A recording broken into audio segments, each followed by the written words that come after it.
The island was ablaze. It was the summer of 1791, and Dutty Boukman, a spiritual leader, credited the flames to a higher power. The God who is so good orders us to vengeance. Why do you think this island was on fire?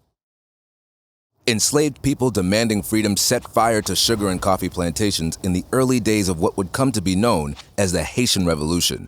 It was step one in fighting for an end to slavery and oppressive French colonial rule. In this lesson, we'll learn what fanned the flames of the Haitian Revolution, meet some of its key figures, and follow the story to its dramatic conclusion. Let's dive in. Indigenous Taino and Arawak people had lived on the island for thousands of years. They called it Haiti. But after the arrival of Christopher Columbus in 1492, a period of colonization began. The island was stripped of its name, and Europeans began to call it Hispaniola. The Spanish and French created separate colonies on the eastern and western sides, Santo Domingo and Saint-Domingue.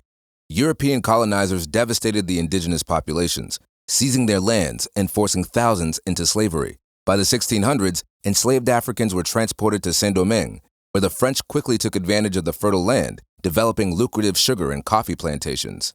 The French Empire was growing rich because of the forced labor of these enslaved people, indigenous and African-born. In Saint-Domingue, the practice of slavery was upheld by a rigid social structure. At the top were the Grands Blancs, wealthy white plantation owners. Beneath them were Petits Blancs, white working-class civil servants. Then, free people of color who, based on the color of their skin, had fewer rights than Petits Blancs. Still, many free people of color owned plantations and enslaved people.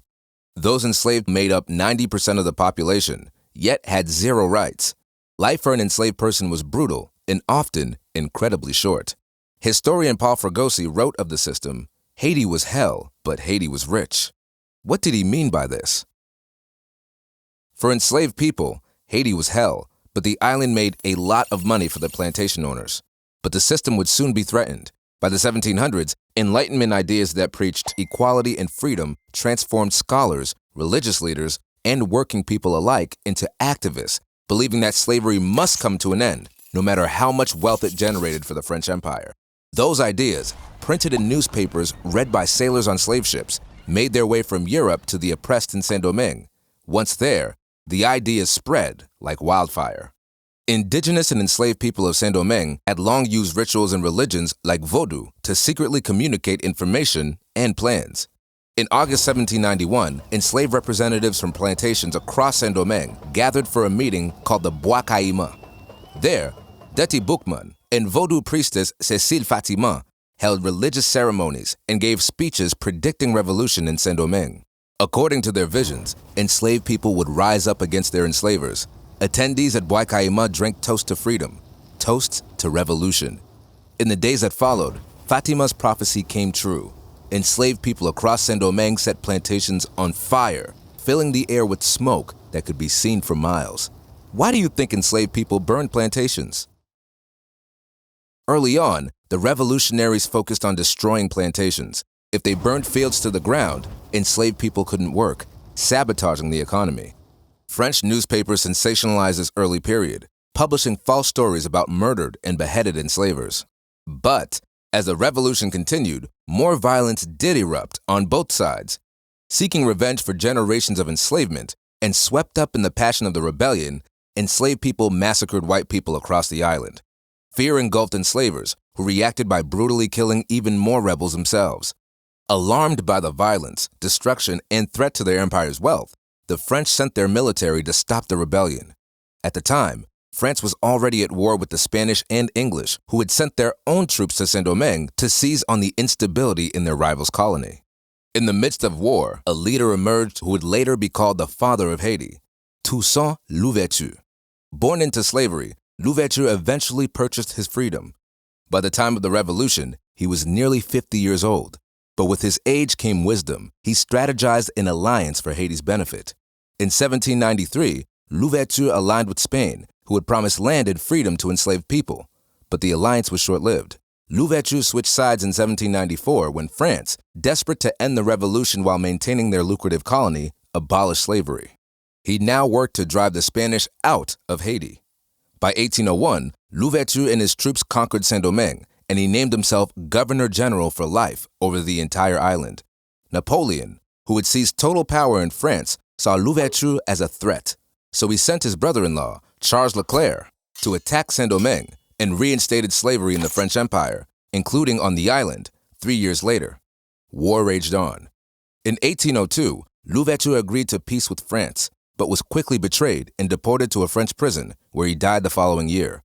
Before his death, Louverture said, "In overthrowing me, you have done no more than cut down the trunk of the tree of the Black Liberty in Saint-Domingue. It will spring back from the roots, for they are numerous and deep." What was Louverture predicting would happen in Haiti? In Louverture's absence, Haitians did not stop fighting. In fact, they grew even stronger under their new leader, Jean-Jacques Dessalines, who commanded a fierce army. One of these soldiers was Marie-Jeanne Lamartinière, who was renowned and respected by her peers for her courage and strategic skills on the battlefield. By November 1803, Lamartinière and others drove French troops out of Haiti, up against one of the most powerful armies in the world. The Haitians won. Haiti was the first free black republic in the world. On January 1st, 1804, Haitian independence was formally declared, and residents reclaimed their land as Haiti, or Haiti. The new Haitian constitution was written in 1805, but Dessalines, the first president of an independent Haiti, was quickly assassinated, and an unstable series of rulers and constitutions followed. France didn't officially recognize Haitian independence until 1825, in exchange for 150 million francs. Why do you think France demanded this much money? The payment was a means of punishment for the revolution, and a way to keep Haiti under the yoke of colonial control. It would take until 1947 to pay off the debt, the effects of which have reverberated for generations and still impact Haiti today. The Haitian Revolution liberated Haiti from French rule and ended slavery in the entire nation, making it the most successful rebellion of enslaved people in history. Now it's time to show what you know. Describe what conditions led to the Haitian Revolution and why the revolution was successful. The French Empire grew rich by brutally oppressing indigenous and enslaved people in Haiti. Driven by Enlightenment ideas preaching equality for all, Haitians fought for their own freedom, led by fierce revolutionaries like Toussaint Louverture and Jean-Jacques Dessalines. The persistence of Haitians led to a free Haiti, the first free black republic in the world. Thanks for learning with us today and for taking another step toward putting together the pieces of the past.